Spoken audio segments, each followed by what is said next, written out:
நம்முடைய தமரான் சாமிகளுக்கு பொழுது பொன்னாடை அணிவித்து நம்முடைய மன்றத்தின் சார்பாக ஆண்ட பெருந்தகை தேயநாதன் சிராப்பள்ளி மேவிய நயனார் என நம்மினை நாசமே.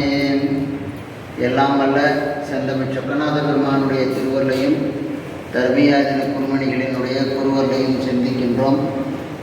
இன்றைய நாள் ஒரு நன்னாள். திருச்சிராப்பள்ளி திருமறை மன்றம் 33ஆம் ஆண்டு தொடக்க விழா, திருநெறிய தெய்வத்தமிழ் 30ஆம் ஆண்டு பன்னிசை விழா நேற்றைய நாள் தொடங்கி நடைபெற்று நிறைவு 8 மணி. சைவ சித்தாந்த பெருமன்றத்தையும் இங்கே நமக்கு அது யாழ்ப்பாணம் ஆறுமுக நாவலர்களால் தொடங்கப்பட்டது. அதையும் காப்பாற்றி கொடுத்து சென்றிருக்கிறார்கள். அதோடு மட்டுமல்லாமல் அவர்களுடைய வாரிசும் இப்போது இதிலே இருந்து பணி செய்கிறார்கள். அந்த வகையில் என்னுடைய தலைவராக மௌன மடத்திலே தம்பிரானாக இருக்கின்றவர்கள் அதை இருக்க வேண்டும் என்று அப்போது நாம் இருக்கின்ற போது அவர்கள் கேட்டார்கள். அதனைத் தொடர்ந்து மகா சன்னிதானம் அவர்கள் உத்தரவு கற்பித்து இருக்கலாம் என்று உத்தரவு கொடுத்தார்கள். அதனுடைய தொடர்ச்சியாக இப்போது திருஞான சம்பந்த தம்பிரான் தலைவராகவும் முருகானந்தம் அவர்கள் செயலாளராகவும் துணைத் தலைவராக சாத்தப்பன் அவர்களும் பொருளாளராக மூக்கப்புள்ளம் அவருடைய பேரன் வாரிஸ் திருஞான சம்பந்தம் அவர்களும் பொதுச் செயலாளராக மாணிக்கவாசன் அவர்களும் இணை செயலாளராக மனோகரன் துணை செயலாளராக ஆயுமானவர்களும் இருந்து இந்த பணியை செய்கிறார்கள். இதில் மாதந்தோறும் சொற்பொழிவுகள் குரு பூசை 18,000 சொற்ப பாடல்களை நமக்கு கொடுத்து சென்றிருக்கிறார்கள். இதை கற்றல் கேட்டல் உடையார் பெரியார் என்று ஞானசம்பந்த பெருமானினுடைய வாக்கு. அந்த வகையில் மரபு வழி திருமுறைகளை சொல்லிக் கொடுத்து நம்முடைய ஆதீனத்திலேயே பல ஓதுவாமூர்த்திகளை உருவாக்கியவர்கள் வேலாயுத ஓதுவார். அந்த வேலாயுத ஓதுவாரிடம் பயின்றவர் தான் இன்றைக்கு விருது பெற்றிருக்கின்ற வாகீச ஓதுவார் அவர்கள். ஆனால் இப்போ பல பேர் அதுக்கு பிறகு இவர்கள் கடைசி செட்டுன்னு நினைக்கணும். கடைசி செட்டா அதுக்கு பிறகு சங்கரநாராயணன் ஓதுவார் வந்துட்டார். ஏஆதிலாம் வந்து சங்கரநாராயணன் ஓதுவார் செட்டு. இந்திய செட்டு வாயிசம் ஓதுவார். அவர் படிக்க வந்தார் திருப்பந்தாங்க இருக்கும்போது. அப்புறம் அங்கேருந்து போய் தேவாரம் படிக்க வேண்டும் என்று அவர்கள் திருவாமூர் அப்பர் சாமியினுடைய குடும்பத்தில் வந்த வாரிசில் உள்ள பையன் மயிலாப்பூரில் சாமி அவர் கொண்டு போய் சேர்த்து அந்த கபாலீஸ்வரருக்கு பணி செய்கிறார். அதே போன்று இன்றைக்கு விருது பெற்றிருக்கின்ற சைவ தமிழறிஞர் நம்முடைய லால்குடி எழுச்செல்வன் அவர்கள், நம்முடைய பதிப்புச்செம்மல் அவர் மோகன் அவர்களோடு இருந்து நிறைய இளைஞர்களை அவர் மோகன் அவர்கள் உருவாக்கி சமயப்பற்றோடு ஆற்றுப்படுத்துகிறார்கள். இது பல அருமையான திருமுறை இசையும் இயலையும் கேட்டும் நீங்கள் மகிழ்ந்திருக்கிறீர்கள். நீனாலும் நன்னெஞ்சே நினைக்கண்டார் யார் என்பார். நமக்கு இம்மை வாழ்வுக்குரிய வாழ்க்கையில் எல்லாம் நாம் பெறுகிறோம். அம்மை வாழ்வுக்கு வேண்டியது நாம் இந்த வழிபாட்டு முறைமைகள், அதில் சேருகின்ற புண்ணியங்களை கொண்டுதான் நாம் நம்முடைய வாழ்க்கையை தீர்மானிக்க முடியும். இப்போ இந்த இப்போது ஒருவன் கஷ்டப்படுகிறான் அல்லது சுகபோகமாக இருக்கிறான் என்று சொன்னால் அது முந்தைய வினையினுடைய காரணம்தான். முன்பு அவன் தவம் செய்திருந்தால் இப்போது அதை அனுபவிப்பான். முன்பு அவன் செய்து கொண்டிருந்தால் இப்போது அதற்கும் அதை அனுபவித்துக் கொண்டிருக்கிறார். நரகம் சொர்க்கம் என்பது வேறு எங்கும் இல்லை, இங்கேயே நாம் பார்ப்பது தான். அதனால்தான் நம்ம மேலே போகின்ற போது நீ யார் என்னன்னு கேட்டால் நான் இந்த முகவரியில் வாழ்ந்தேன், இன்னும் தொழில் பண்ணிட்டு இருந்தேன்னு சொன்னால் அது சாமி ஏற்றுக்கொள்ள மாட்டார். இத்தனை கோயில்கள் வழிபாடு செய்தேன், மனம் ஒன்றி வழிபாடு செய்தேன், நான் இந்த தர்மங்கள் செய்தேன் என்று ஏதேனும் ஒரு நல்ல காரியங்கள் செய்திருந்தால் அவர்களுக்கு தான் அந்த வழி திறக்கப்படும். அதான் நீனாலும் நன்னெஞ்சே நினைக்கண்டார் யார் என்பார். சாணாலும் வாழ்நாளும் சாய்க்காட்டு எம் பெருமாற்கு பூணாலும் தலை சுமப்ப புகழ்நாமம் செவி கேட்ப நானாலும் பெறலாமே நல்வினையே. அதனால் செவி கேட்க வேண்டும். கேட்டால் அது நம் கிளைகளுக்கும் அப்படின்னு சொன்னார். கோலாய நீக்குமவர் கோலிடி எம்பெருமான். அவன் என்ன பண்ணான், நம்முடைய சுற்று நமக்கு மட்டுமல்ல நம்மை சார்ந்து இருக்கின்ற சுற்றத்துக்கும் கூட அந்த உய்தியை கொடுக்கக்கூடியவன் இறைவன்.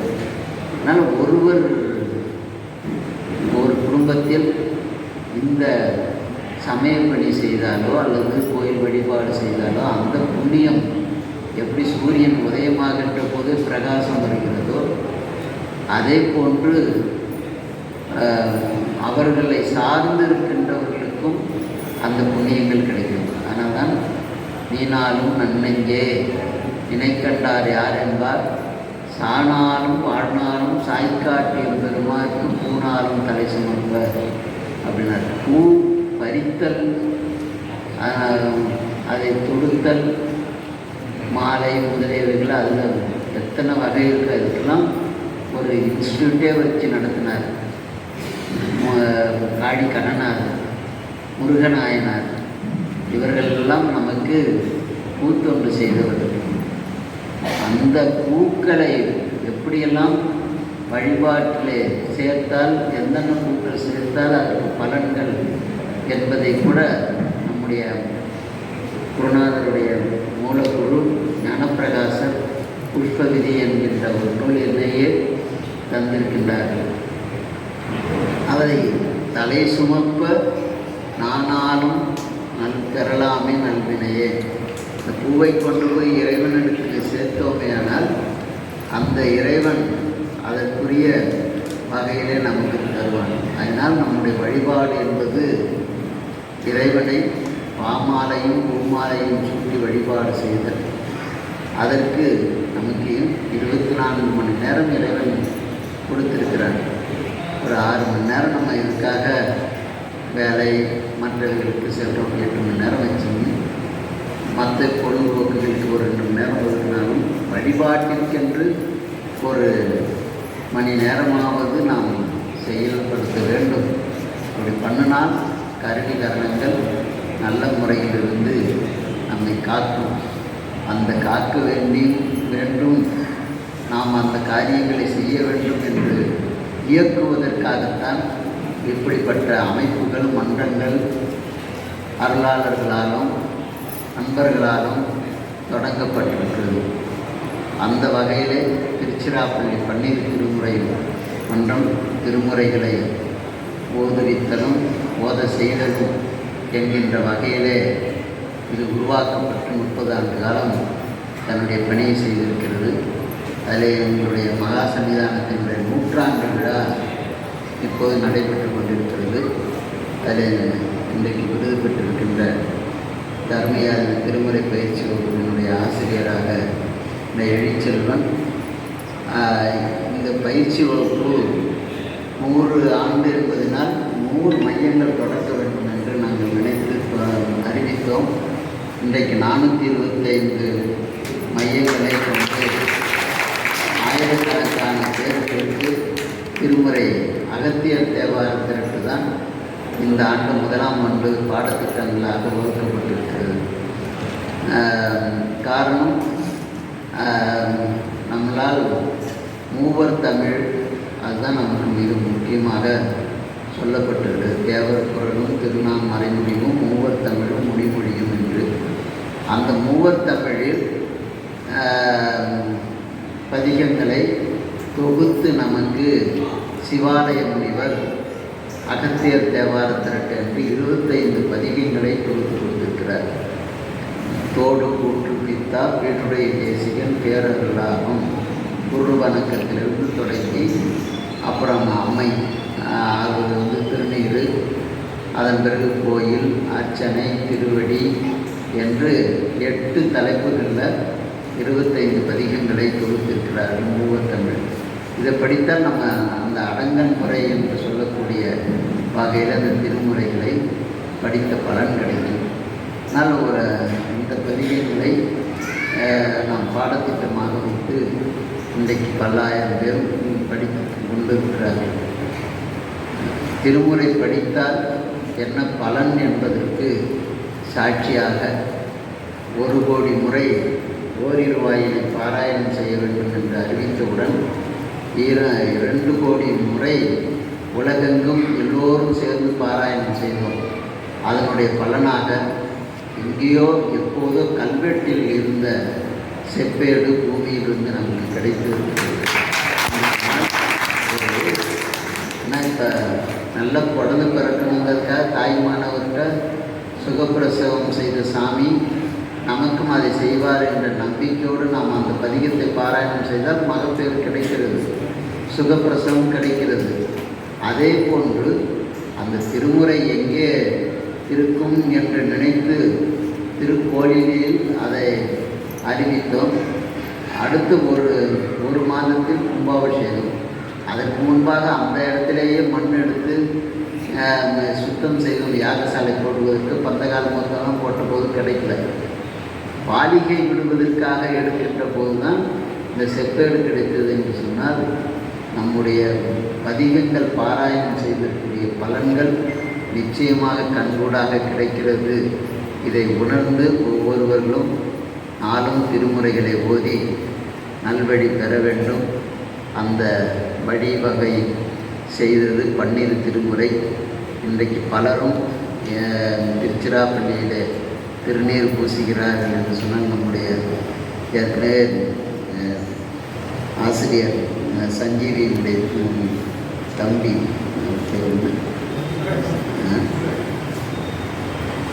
சுப்பராய் அவர் சொல்லுவார், நான் திருநீர் பூசுகிறேன்னா மூன்று பிள்ளையால் தான் அப்படின்னு. அவர் பொண்ணுக்கு கோமதிக்கு அவர் பாடம் நடத்திட்டு இருந்தார். அந்த கோமதியினுடைய ஆசிரியை அது கொஞ்சம் கொடுமையாக அதை ட்ரீட் பண்ணுவாங்க போல. இந்த பொண்ணை பார்த்தோன்னே அது கோபமாக அடிச்சுட்டு இருக்கோம். பேய் மாதிரி டீச்சரை பயந்துட்டு அதை சொல்லிவிட்டு அவர்கிட்ட டியூஷன் படிக்கும்போது சொல்லுமா. உடனே அவர் சொன்னார், அந்த பேயடையா பிரிவேது இந்த பாட்டை பாராயணம் பண்ணு சரியாக போடுன்னு சொல்லி அதை சுப்பராயன் சொல்லி விரும்பினார். அதன் பிறகு அந்த ஆசிரியையே அந்த பொண்ணுக்கு ஒரு நல்ல உறுதுணையாக இருந்து கோமதியை வளர்த்தார்கள் என்று சொல்வார்கள். அப்படி ஒரு சமயப்பற்றுகளை ஏற்படுத்தியவர்கள் மூக்குப்பிள்ளையவர்கள். மகா சன்னிதானம் அவர்கள் இல்லங்கள் தோறும் திருமுறை என்பதை அவர்கள் தான் முதல்ல உருவாக்கினார்கள். ஒவ்வொரு மாதமும் ஒவ்வொரு வீட்டுகளில் போய் திருமுறை பாராயணம் பண்ணுறது. சுந்தரமூர்த்தி அங்கேருந்து வருவார்கள், அவர்கள் உரையங்களுக்கு சொல்வார்கள். யாரும் இந்த மாதம் கிடைக்கல, உடனே அவர் வீட்டில் வரகநேரியில் போய் அவர் வீட்டில் அன்னைக்கு வச்சுக்குவார். அப்படி திருமுறை புஸ்தகங்களை வாங்கிட்டு அவரே ஒரு வியாபாரிங்கிறது வேற, திருமுறையையும் கொண்டு போய் இல்லங்கள் தோறும் விற்று ரூபா ஒரு 12 திருமுறை செட்டு. அப்போ நாங்கள் காசிமட்டில் இருக்கும்போது மூளை மட்டும் போட்டிருந்தோம். அதை வாங்கிட்டு வந்து நூற்றுக்கணக்கான புத்தகங்களை இல்லங்கள் தோறும் பூசைக்கும் பாராயணத்துக்கும் என்று கொடுத்து சமயத்தை வளர்த்துன்னு 12 திருமுறை மன்றம். அதனால் மக்களை எந்தெந்த வகையும் உயர்வுகள் என்பதற்கு தக்க அந்த வகையிலெல்லாம் பணி செய்து மக்களை நன்னெறிப்படுத்தி இருக்கிறது 12 திருமுறை. அதனால் இந்த 12 திருமுறை விழாவில் கலந்து கொண்டவர்கள் எல்லா நலன்களும் வளங்களும் கிடைக்க வேண்டும் என்று பிரார்த்தித்து வாழ்த்தி, மூர்த்தி எல்லாம் வாழி, எங்கள் மோனகுரு வாழி, அருள் வார்த்தை என்றும் வாழி, அன்பர் வாழி பராபரமே. உன்னையினால் மற்றொரு துணைக்கான அந்தமும் ஆதியும் அனுப்பொருந்தோடியே ஆகிய அடியார்தம் செந்தேமிய தாயுமானான் எனவும் சிறகை பெருமானே. எல்லாம் அந்த சுக்கநாத பெருமனுடைய திருமடிகளை போட்டி வணங்கி அருமையாக குருமாசனேஸ்வரி பொன்னார் திருமணி கமலங்களை மனமொழி மீதான் போட்டி வணங்கிட்டேன். மெய்யன்பர்களே, மகாசனேனத்தில் அந்த உடல் அந்த இதையும் உபாதையெல்லாம் பொருட்படுத்தாது சென்னையிலிருந்து இங்கே வந்து நமக்கு அருளாசி வழங்கியது நாம் பெற்ற பேர் என்றுதான் சொல்ல வேண்டும். சென்னை இங்கே இருக்கின்றது, அங்கிருந்து இங்கே திருச்சிராப்பள்ளிக்கு வர வேண்டும். அந்த மன்றத்துக்கு வந்து இவ்வளோ பேர் ஆர்வமாக இந்த தாமதம் என்றெல்லாம் குறிப்பிட்டார்கள். இங்கே தாமதம் என்பதே கிடையாது. ஏன்னா எல்லாம் சன்னியாசத்தில் எப்போதுமே இந்த குறித்த நேரத்துக்கு முன்பே வந்து தான் அவர்களுக்கு பழக்கம்.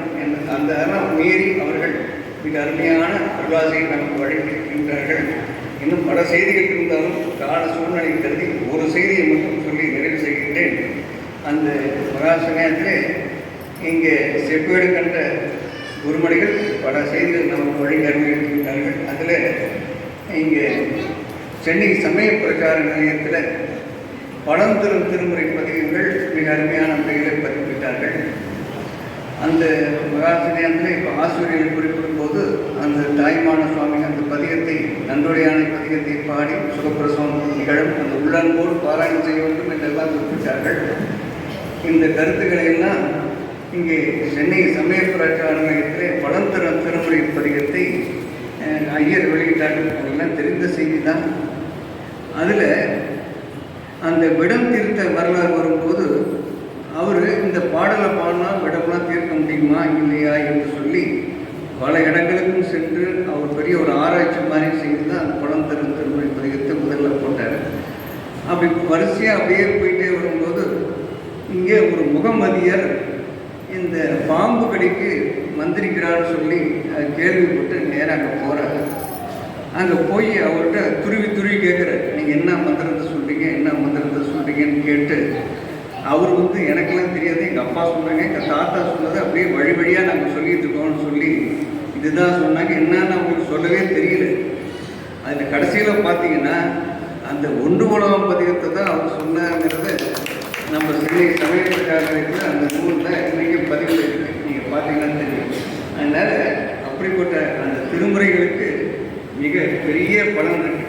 அந்த ஒரு ரூபாய்க்கு பதிகத்தை பாடினா நமக்கு செப்பேடு மட்டுமா இருக்குது. தருமபுரத்தில் இங்கே ஓலைச்சுவடியிலேருந்து திருமணியுடைய அந்த கால சூழ்நிலைக்கு ஏற்றவாறு இன்றைய செல்லிலிருந்து நம்ம தர்மியாதிபத்தை போய் பார்க்கும்படியாக மகாசனேயத்தை செய்திருக்கின்றார்கள். அந்த நூற்றாண்டு விழாக்கின்ற குருமணிகள் இங்கே பொன்னம்பலத்திலிருந்து மின்னம்பலம் என்று வெப்சைட்டிலே அங்கே திருவிழை கொண்டு வந்தார்கள். மகாசனேயத்திலே இன்னும் ஒருபடி மேலே போய் கால சூழ்நிலை ஏற்றவாறு இல்லத்திலிருந்தே செல்லிலிருந்தே நாம் பார்க்கும்படியாக ஆப் மூலமாக 12 திருமுறைகளையும் மிக அருமையான விரிவாக நமக்கு தந்திருக்கின்றார்கள்.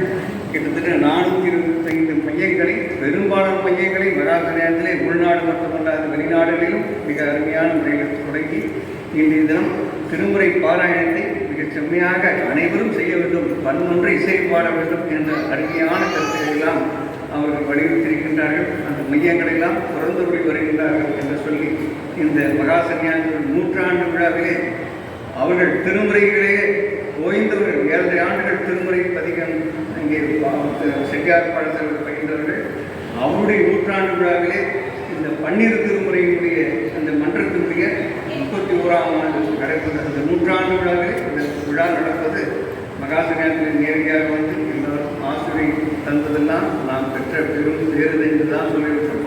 இன்று எழுந்துள்ள பெற்ற பேரு நாம் அனைவரும் இந்த உயிரி பெற வேண்டும் என்ற அடிப்படையில் கால சூழ்நிலை கருதி அவருடைய உடல்நிலை கருதி இங்கே மகாசனியானுடைய திருவிழிமொழிகளை மீண்டும் மீண்டும் போற்றி வணங்குகின்றோம். இந்த மன்றத்திற்கு உறுதுணையாக இந்த நிகழ்ச்சியிலே ஊதுவமூர்த்திகள் மிக அருமையான முறையில் மகாசனியானுடைய அருளாசி